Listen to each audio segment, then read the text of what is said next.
Hello students, my self Rajesh Kumar. कल हमने BSc third year में पेपर थर्ड के अंतर्गत फूड चेन को डिस्कस किया गया था। आज हम पेपर थर्ड में यूनिट फर्स्ट के अंतर्गत जो टॉपिक स्टार्ट करने जा रहे हैं, पॉपुलेशन यानी जनसंख्या, human population growth and control through family planning. मतलब जो ह्यूमन्स यानी मनुष्य की जनसंख्या वृद्धि जो हो रही है उसको कैसे कंट्रोल करें, उसको फैमिली प्लानिंग के द्वारा कैसे कंट्रोल किया जाना चाहिए, उसको हम डिस्कस करेंगे। जनसंख्या की बात की जाए तो इंडिया ही नहीं, अन्य कंट्री जैसे चाइना, पाकिस्तान, यहाँ पर भी ग्रोथ रेट पिछले कुछ दशकों से काफ़ी तीव्रता के साथ बढ़ा है। बात करते हैं पॉपुलेशन के इंट्रोडक्शन से। ह्यूमन पॉपुलेशन के अध्ययन को डेमोग्राफिक कहा जाता है। यह स्टडी सभी पहलुओं तथा पैरामीटर से की जाती है। इसमें संख्या, वृद्धि का ट्रेंड, नेटिलिटी यानी जन्म दर, मॉर्टिलिटी यानी मृत्यु दर, सेक्स रेशो यानी मेल फीमेल का क्या रेशो है, आदि को इंक्लूड किया जाता है। इसके साथ साथ इसमें आयु वर्ग, स्टेटस, एजुकेशन, क्या उसकी एजुकेशन क्वालिफिकेशन है, तथा ह्यूमन पॉपुलेशन का फ्यूचर डेवलपमेंट आदि को भी कंसीडर करते हैं। इसी स्टडी के लिए सेंसस होता है, यानी कि जो जनगणना होती है वो इन सब को चेक करने के लिए या देखने के लिए, कंसीडर करने के लिए होती है। यह हर 10 साल के बाद किया जाता है। इंडिया में 1971, 1981, 1991 तथा 2011 में जनगणना यानी सेंसस की गई थी। अब बात करते हैं प्रिंसिपल ऑफ डेमोग्राफी। नंबर 1, इसमें एक समुदाय, एक शहर, एक राज्य, एक देश तथा संसार में टोटल नंबर ऑफ पर्सन की जानकारी मिल जाती है। नेक्स्ट पॉइंट, इसमें यह भी ज्ञात होता है कि पॉपुलेशन ग्रोथ का क्या रवैया है, क्या कोई पॉपुलेशन वृद्धि कर रही है या घट रही है या कांस्टेंट यानी स्थिर है। इससे विभिन्न क्षेत्रों, राज्यों तथा देश में ह्यूमन पॉपुलेशन का डिस्ट्रीब्यूशन तथा डेंसिटी का ज्ञान हो जाता है। नेक्स्ट पॉइंट, इसी से विभिन्न एज ग्रुप के व्यक्तियों के सेक्स रेशो तथा उनके रेशो की जानकारी मिल जाती है। विभिन्न आयु वर्गों में 3 श्रेणियां होती हैं, जिनमें यंग यानी यंग, एडल्ट तथा ओल्ड। इससे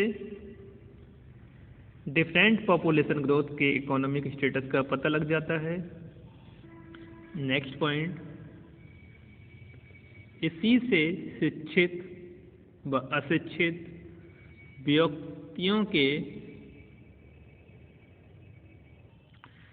रेशो यानी अनुपात की जानकारी मिलती है।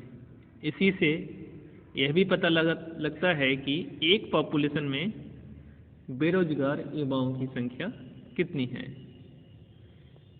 बात करते हैं history history of human population.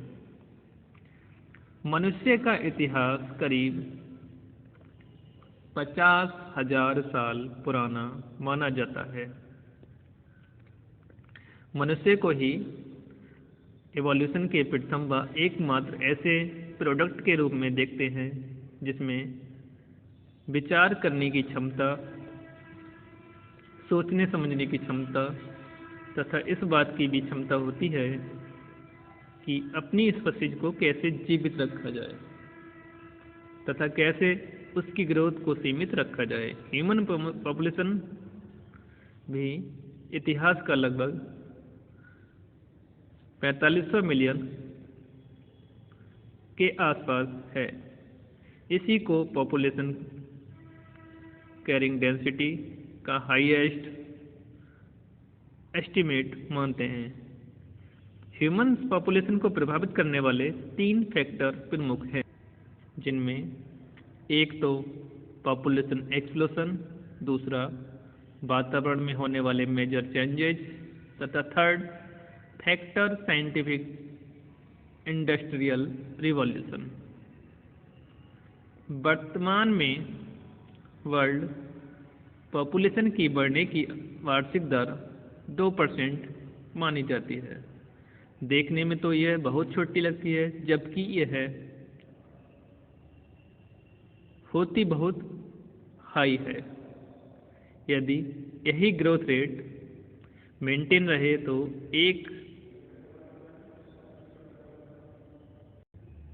Calculation के अनुसार आगे आने वाले 700 वर्षों में प्रति व्यक्ति केवल पृथ्वी का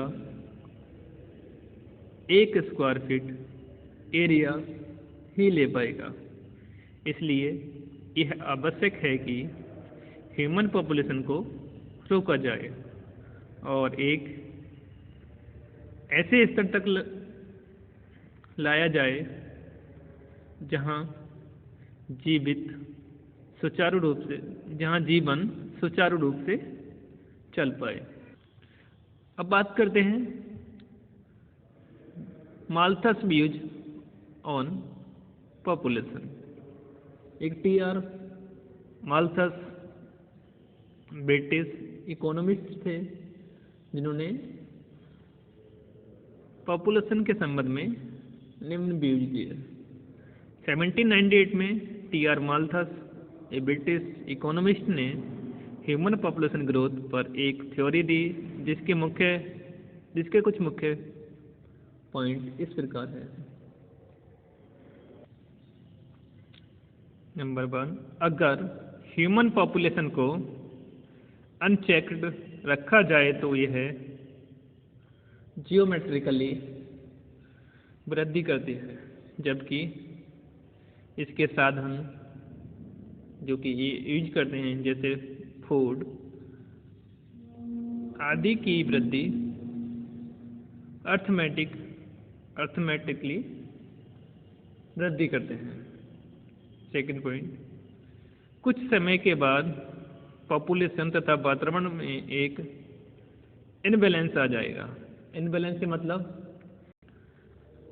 आने वाले समय में अगर पॉपुलेशन इसी प्रकार ग्रोथ करती रही तो जो उनकी प्राथमिक आवश्यकता हैं, जो ह्यूमंस की प्राथमिक आवश्यकता हैं जैसे रोटी, कपड़ा, रहने के लिए आवास और जीवन यापन करने के लिए जो उनको आर्थिक सहायता यानी पैसे की जरूरत होगी, जैसे जैसे पॉपुलेशन बढ़ता जाएगा रोजगारों की संख्या कम होती जाएगी और खाने के लिए जो अनाज की हमें आवश्यकता होगी, जब ग्रोथ ज़्यादा होगी तो उनको रहने के लिए आवास की भी आवश्यकता होगी। आवास के लिए ज़मीन की ज़रूरत होगी और अनाज कहाँ से उत्पन्न होता है? ज़मीन से। जब आवास के लिए ज़मीन की आवश्यकता होगी, वहाँ पर वो निवास करेंगे, तो फिर अनाज कहाँ, उत्पादन कहाँ होगा? इसलिए इन सब चीज़ों को देखते हुए हम यह कह सकते हैं कि अगर ह्यूमन पॉपुलेशन को नहीं रोका जा सका तो इसमें एनवायरनमेंट के बीच इनबैलेंसिंग यानी असंतुलन उत्पन्न हो सकता है। नेक्स्ट पॉइंट, जब यह इनबैलेंस एक सर्टेन वैल्यू तक पहुंचेगा तो कुछ फैक्टर्स जैसे भूख, युद्ध, बाढ़, बीमारियां आदि के कारण पॉपुलेशन अपने आप ही एक वांछित स्तर तक पहुंच जाएगी। ऐसे पॉपुलेशन क्रैश को कैटेस्ट्रोफिक कंट्रोल ऑफ पॉपुलेशन कहा जाता है। माल्थस ने इन्हीं फैक्टर को पॉजिटिव चेक्स का नाम दिया। जैसे जैसे ह्यूमंस पॉपुलेशन बढ़ेगी वैसे वैसे संसाधनों की मांग भी बढ़ेगी, जैसे food, water, fertiliser, medical care आदि। इसके साथ साथ विसर्जित पदार्थों, चाहे वे ऑर्गेनिक हों या इनऑर्गेनिक, जब वे वाटर, सॉइल में छोड़े जाएंगे तो एनवायरनमेंट जो है वो दूषित हो जाएगा। इसलिए अगर ह्यूमन पॉपुलेशन ग्रोथ को थोड़ा सा भी रिड्यूस कर दिया जाए तो ये पॉपुलेशन मेंटेन करने में महत्वपूर्ण माना जाएगा। तो आज के लेक्चर में हमने पॉपुलेशन का introduction, principle of demography, history of human population,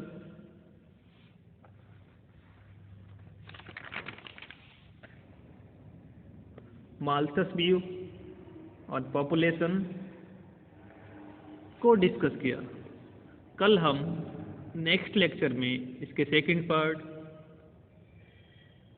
को डिस्कस करेंगे, जिसमें हम ह्यूमन पॉपुलेशन को कैसे कंट्रोल करें, किन किन मेथड्स के द्वारा कंट्रोल करें, उसको डिस्कस करेंगे। Thank you.